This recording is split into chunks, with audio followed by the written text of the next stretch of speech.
no existe nadie que esté por encima de ellos, nos damos cuenta que ellos son omnipotentes, es decir, son todopoderosos dentro de la familia. ¿Qué ocurre? Que estos uno puede ser un recién nacido. Es decir, un varón recién nacido puede alcanzar la condición de sui iure desde el momento en que nace.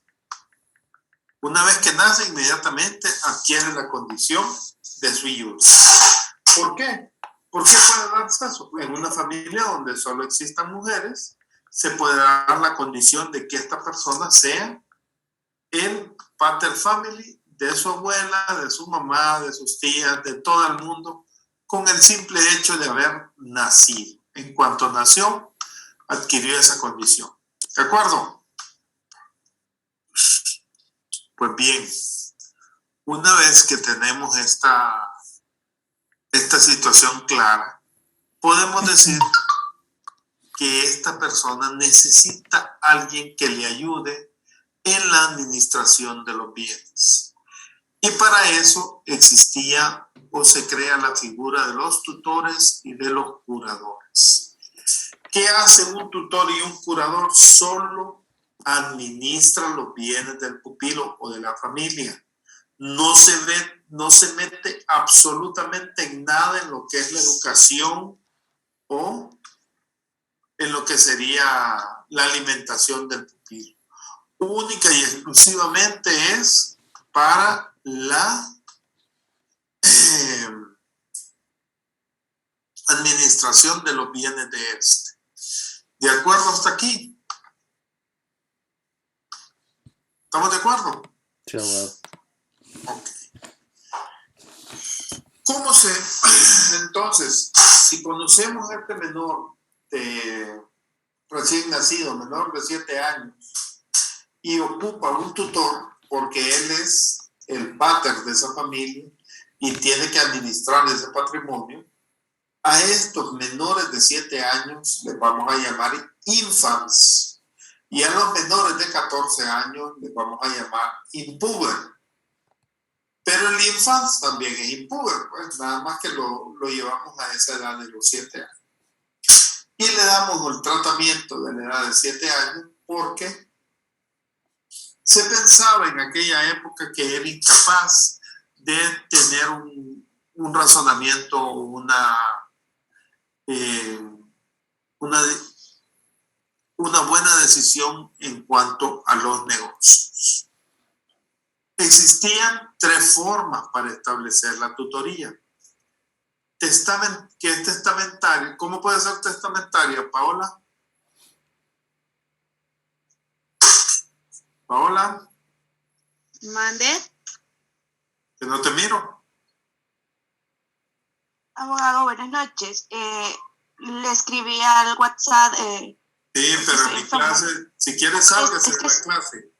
Es que estoy enferma y realmente estoy en cama, entonces por eso no tengo la cámara encendida, abogado. Pero te tengo que hablar hasta 3 veces para que me contestes.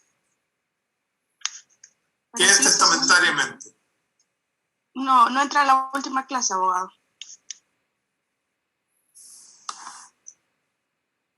Si vas a estar así, mejor salite y no entres. Abogado, le estoy explicando por la razón que tengo mi cámara apagada. Entonces, señores, hablamos de un tutor que puede ser designado testamentariamente y otro que puede ser designado de forma legítima y otro deferido por el magistrado. Los que son testamentariamente o los tutores que son testamentariamente, ¿cuáles son? Los que el pater designa para que una abandonada o que quedaron atrapados. Son los que el pater designa para que estén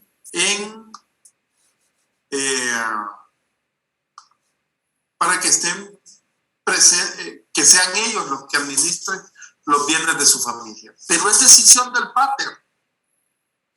Es decisión del pater. La responsabilidad es de él. La tutela legítima es los agnados más cercanos. ¿Y quiénes son los agnados más cercanos? ¿O qué es un agnado? ¿Quién me dice que es un agnado?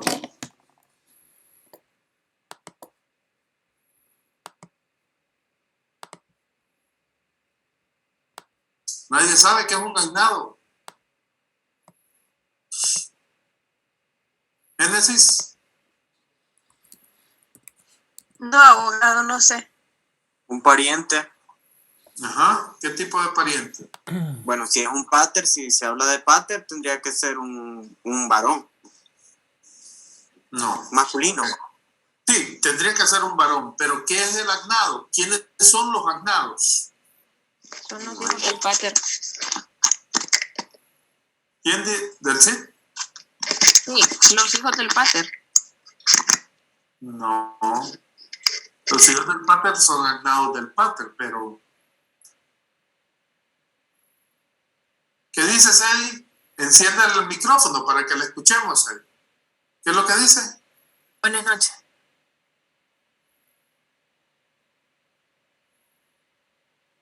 Ajá, ¿quién me dice que es un agnado?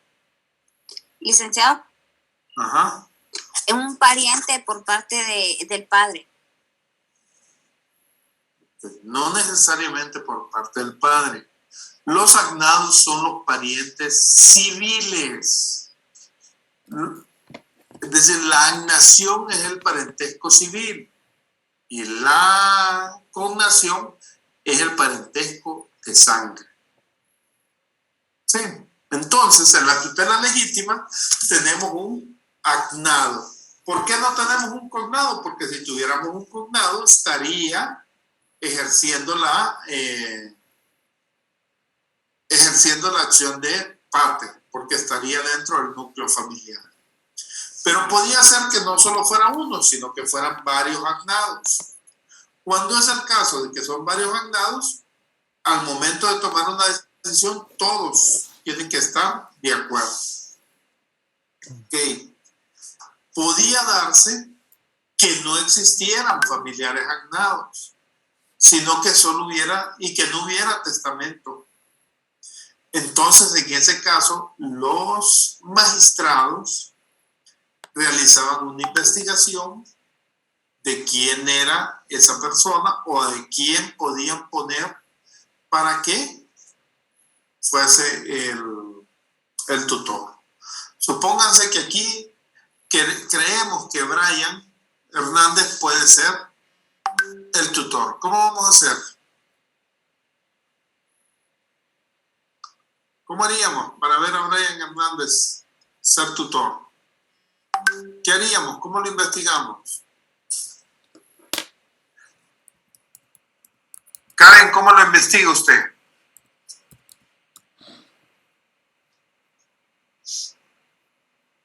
Por la descendencia. Uh-huh. Karen.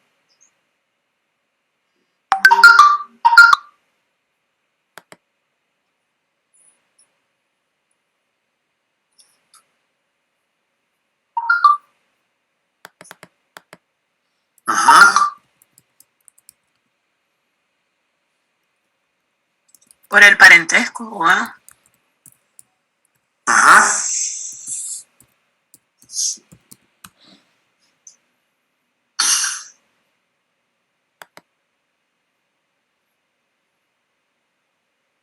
Ajá, señores. ¿Cómo lo identifican? ¿Cómo investigamos una persona? Pucha, no han tenido interés ustedes en ninguna persona para investigarla. Ahora por redes sociales, abogado. Ajá, ahora por redes sociales. Pero de repente en la otra época íbamos al barrio y le preguntábamos a la gente, íbamos a la pulpería, le debe, le paga las deudas, pues le saca fiado. Íbamos a la iglesia, a ver, viene a la iglesia, se congrega. Ese tipo de investigaciones se hacían para poder determinar si era una persona cabal para llevar a cabo una tutoría. Recordemos que en la tutoría no se les pagaba. No se pagaba a nadie. Y como no se les pagaba, entonces se ejercía la... ¿cómo es?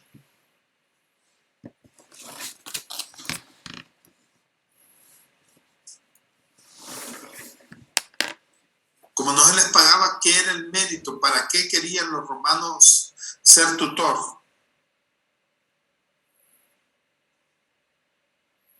Ajá.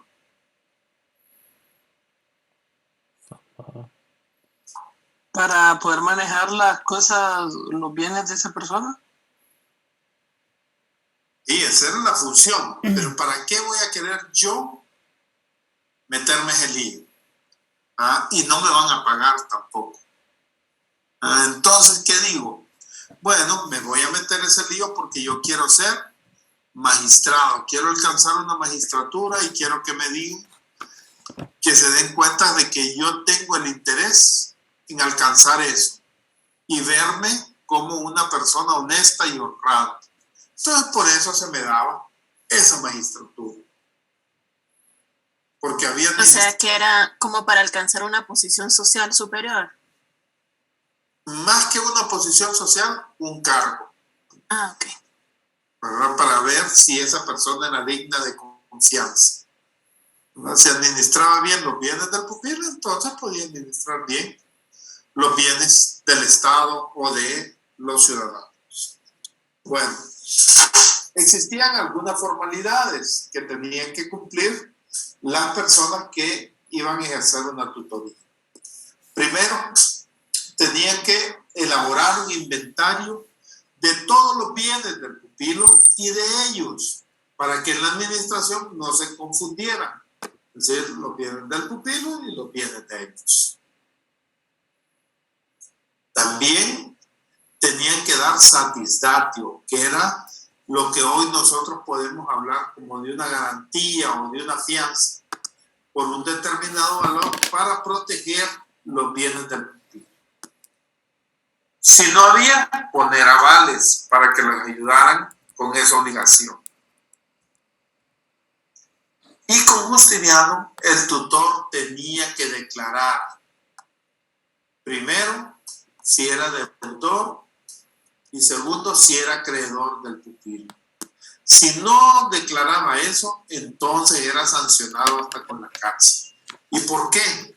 Porque siendo yo el administrador de los bienes de un pupilo, yo puedo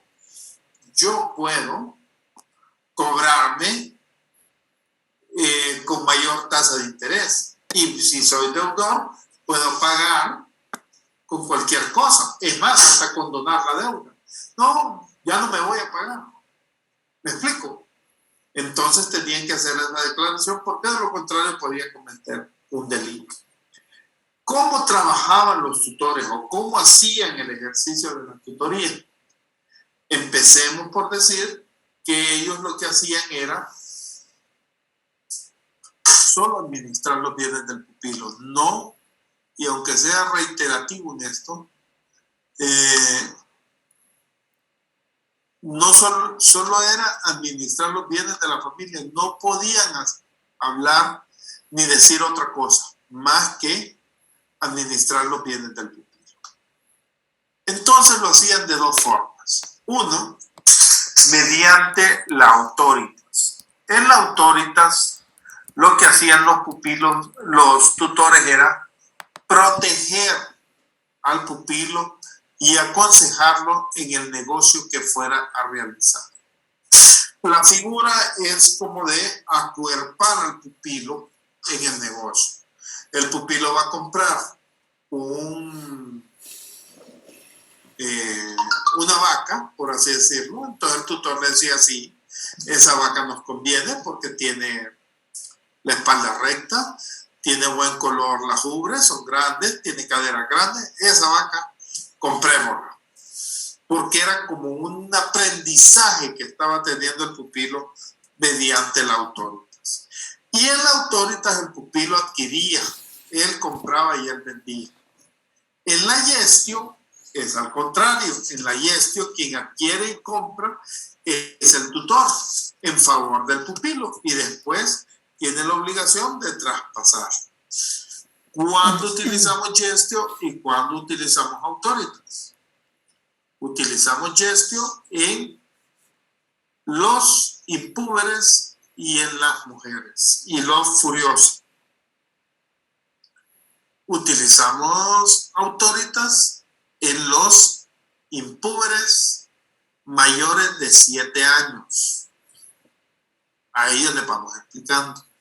Y con el tiempo se empezó a utilizar la autoritas para las mujeres ya en la época de la República, a fin de que ellas fueran adquiriendo algún conocimiento de lo que en realidad era negociar o realizar actos de comercio. Existían algunas restricciones al tutor. Por ejemplo, el tutor tenía que hacer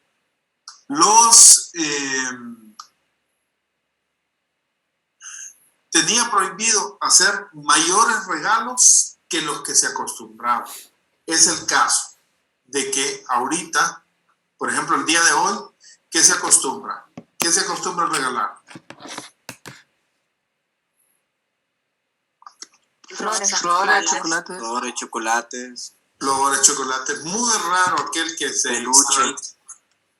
Muy raro aquel que se extralimite y regala una casa o regala un carro o algo por el estilo, ¿verdad? Es decir, los regalos son así como sencillitos, como que me los encontré en la calle y los llevo. ¿Qué ocurre?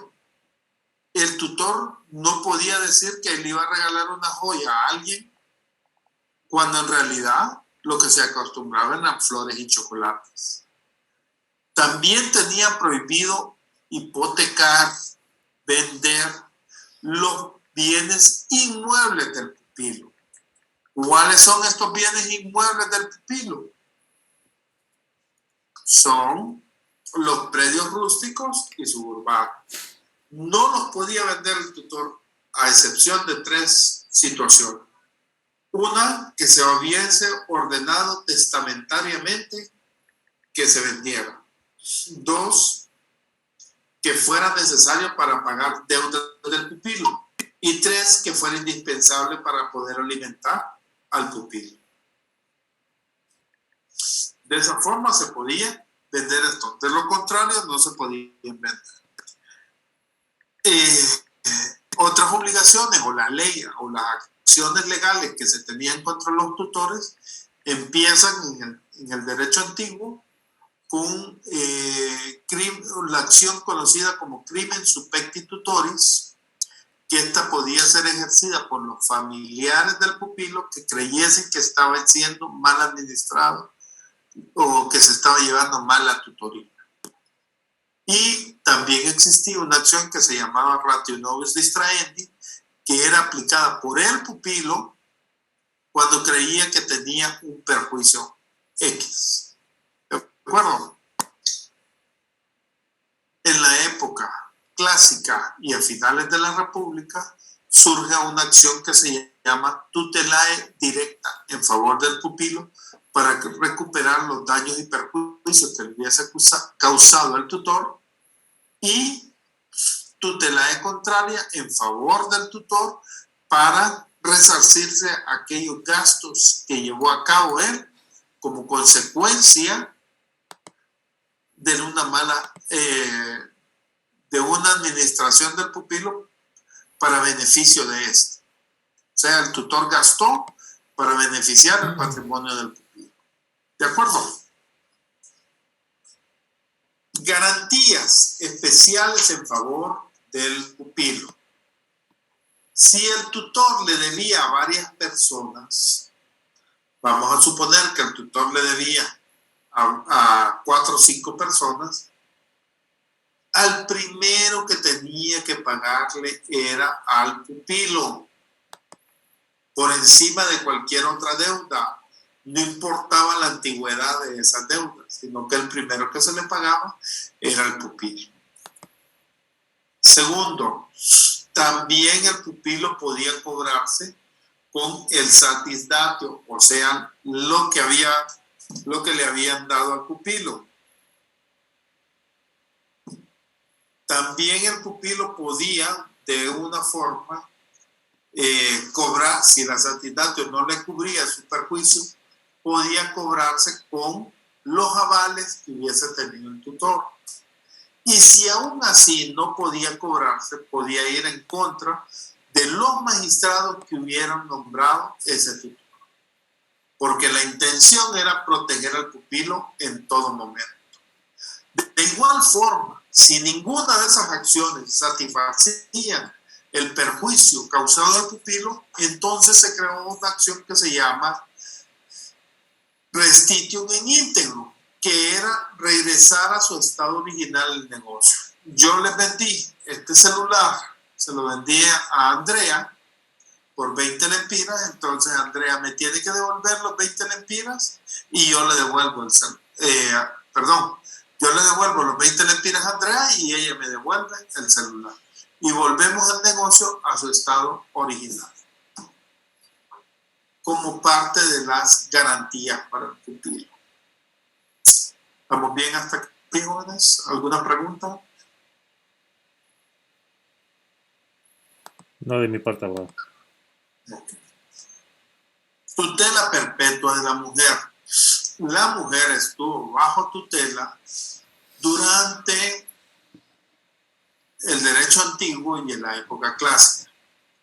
Esta tutela iniciaba cuando nacía. Al nacer estaba bajo la potestad del pater. Si se casaba y se casaba con manos, pasaba la potestad del marido. Pero si ya no habían varones que ejercieran la potestad, se les nombraba un tutor. Por la incapacidad que tenían para hacer negocios. Incapacidad que tenían porque no habían adquirido experiencia, porque no se les había enseñado. Es el caso de que algunas familias a las mujeres ni les enseñaban a leer, ni les enseñaban a sumar y a restar. Entonces eso creaba una disminución en sus habilidades y requerían de un tutor.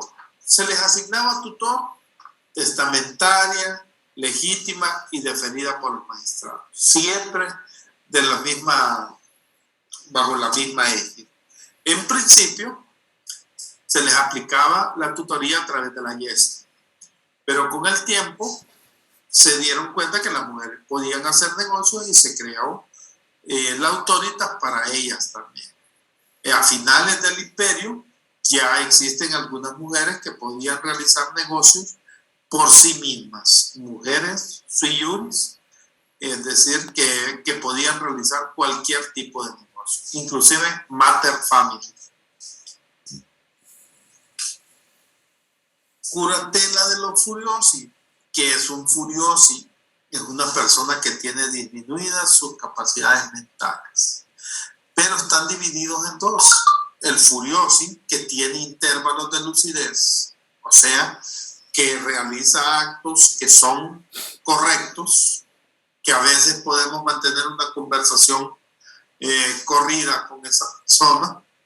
Y el mentecaptus, que es aquel que está definitivamente loco, que no tiene lucidez.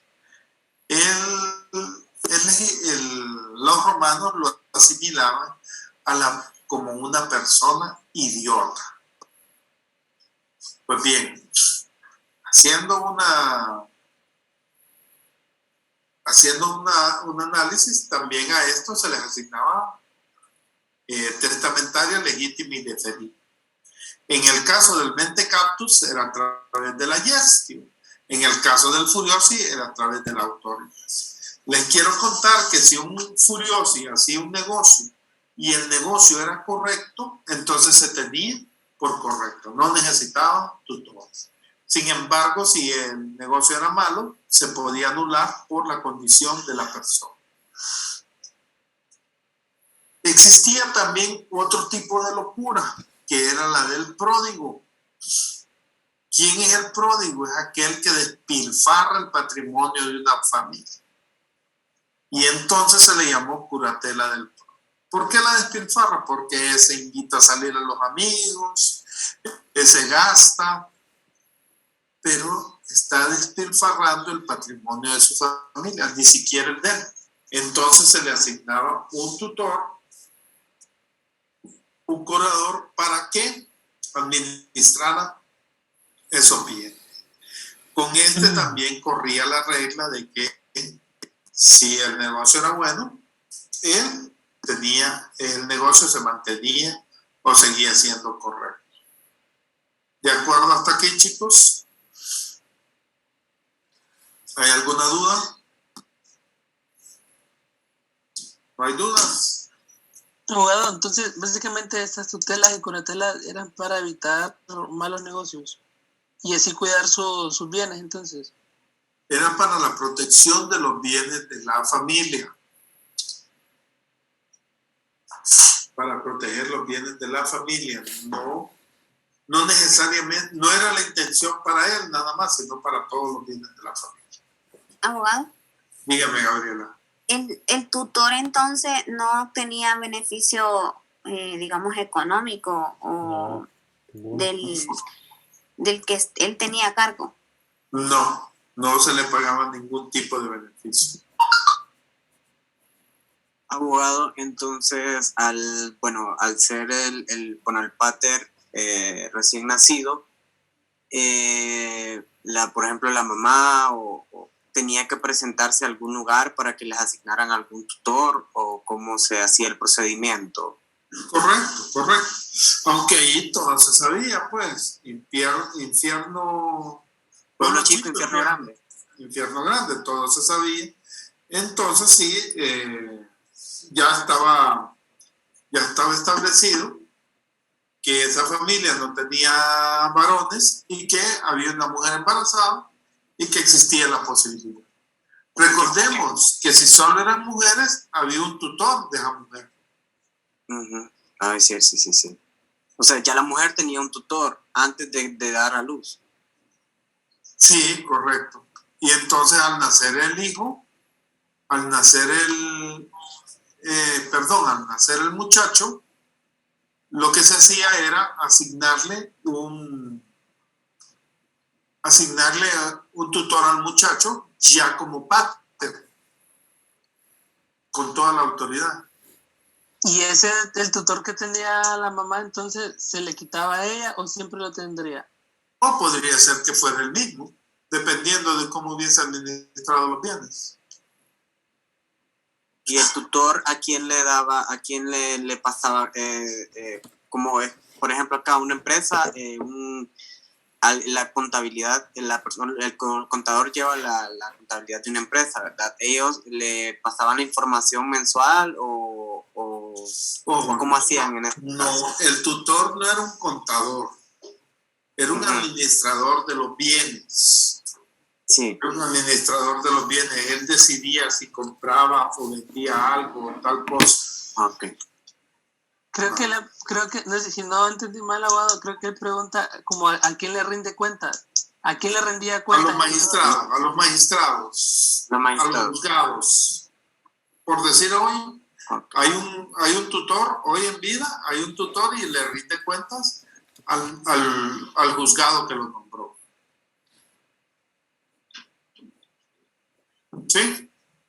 Bueno, chicos, vamos a examen el día lunes 21. Yo termino esta unidad el día miércoles. Entonces iríamos a examen el 21 a las 9 de la noche. ¿Hay alguien que no le parezca? ¿Hay alguno de ustedes que crea que tenga alguna excusa para no hacerlo el día lunes a las 9 de la noche? Como que nos estuviéramos casando, que hable ahora o calle para siempre. Bueno, entonces es una decisión tomada el lunes a las 9 p.m. Tenemos clase el día miércoles, pórtense bien y ahí nos vemos. Pasen buenas noches.